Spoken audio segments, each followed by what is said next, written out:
DCU director James Gunn voiced his character in Rick and Morty and came face-to-face with DCU director Zack Snyder in the animated show. Welcome to Stats In. If you're just joining us, please subscribe and don't forget to turn on notifications bell for more video. James Gunn hops down to the Warner Brothers cafeteria to grab some food, where he runs into a jacked-up Zack Snyder eating a box of creatine for lunch. The two have some back-and-forth talk wherein Zack Snyder takes the opportunity to tease James Gunn about Superman. Of course, the dialogues were scripted and Gunn and Snyder were both aware of it. However, it simply felt good to see Zack Snyder teach something to James Gunn, even though the latter did not ask for it. It was a sunny morning when DCU director James Gunn found himself in a recording booth for Rick and Morty, where he was asked to voice himself in Season 8 Episode 7 of the show, Ricker Than Fiction. Gunn wasn't alone, as Zack Snyder, the man known for directing DCU movies like Man of Steel and Zack Snyder's Justice League, was also going to be a part of that episode. The two would go head-to-head in the animated episode at the Warner Brothers cafeteria, where the verbal fights are devastating.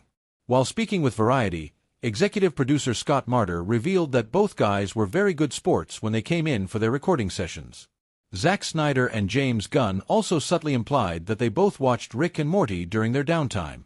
Both of those guys sort of implied that this is the show they watch when they have downtime.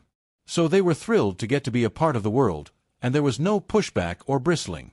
Marder continued, "If anything, they laughed at anything we threw at them. There were probably, frankly, even more digs and more silly things we could have used. All they did was laugh it off."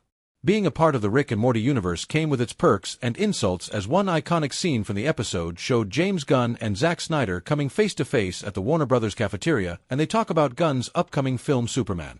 Well, since the two directors have joked about it, we think it's high time we do a comparison.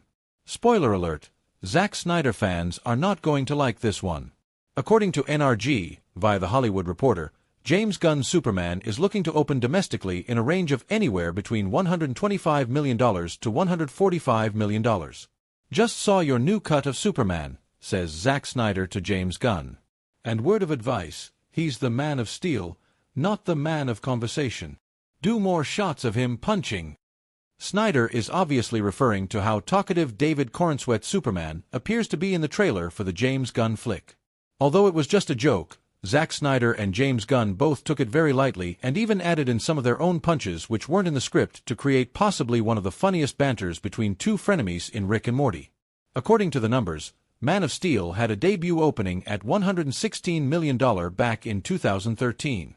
Considering the THR report, Superman will allegedly have a debut opening of somewhere between $125 to $145 million, which easily puts it at an advantage.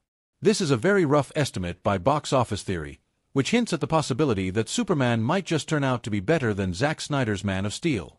Personally speaking, we do think that James Gunn's Superman will outperform Zack Snyder's Man of Steel because, unlike the 2013 movie, Superman is family-friendly and aimed towards hope and fighting spirit instead of Snyder's darker take on the reclusivity of hope and choosing lesser evil over greater. However, we'll know for sure when Superman debuts in theaters very soon, but until then, nothing can be confirmed or denied at the moment. Do you think James Gunn's Superman will be able to beat Zack Snyder's Man of Steel? Let us know your thoughts in the comments below. There's an obvious way that Zack Snyder can be brought into the new DCU. Welcome to Stats In. If you're just joining us, please subscribe and don't forget to turn on notifications bell for more video. Snyder was known for directing many of the DCU's movies, including Man of Steel, Batman v Superman, and Zack Snyder's Justice League. The director eventually moved away from the superhero universe to direct some of his passion projects like Army of the Dead and Rebel Moon, but that doesn't rule Snyder out from returning to the DCU under Gunn. James Gunn's new DCU is now in full swing, putting to bed the past films and series in the DCU, including many of Zack Snyder's works. However, the new DCU has a project on its slate that would be perfect to reintegrate Snyder into the cinematic book universe. Finding the right DCU project for Snyder would be an easy way to appease these fans and give the director a chance to return to his comic book movie expertise. One issue lies in Snyder's reluctance to return to the DC world.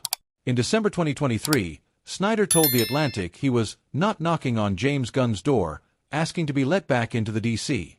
However, he also expressed interest to The Hollywood Reporter at the time in making a Dark Knight Returns adaptation for the DCU, so there's a chance the right project could bring him back.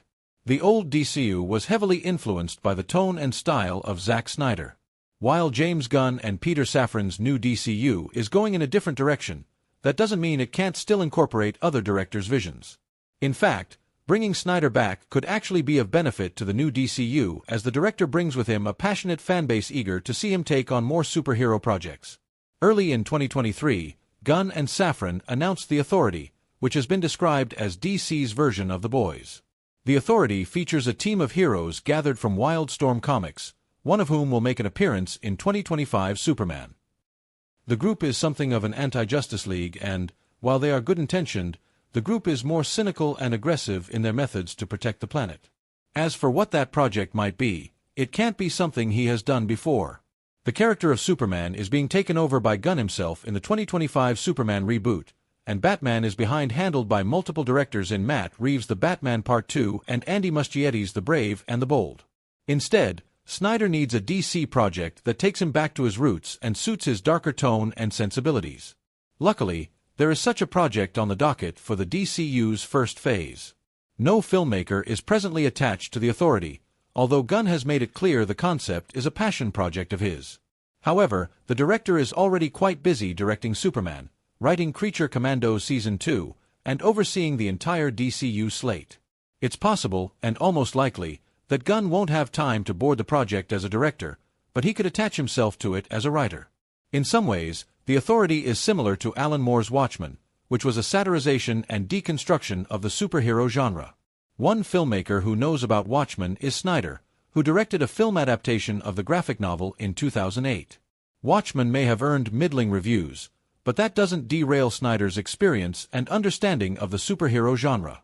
Directing a project like The Authority would allow Snyder to play in the new DCU while returning to his darker Watchmen roots, giving him essentially a third chance at the superhero genre. The two creatives clearly make a good writer-director duo, so The Authority seems like the perfect project to reunite Gunn and Snyder. The Authority also serves as the perfect re-entry point for Snyder back into the comic book movie universe in a way that appeases fans of the Snyderverse while still allowing the director a fresh chance at the superhero genre.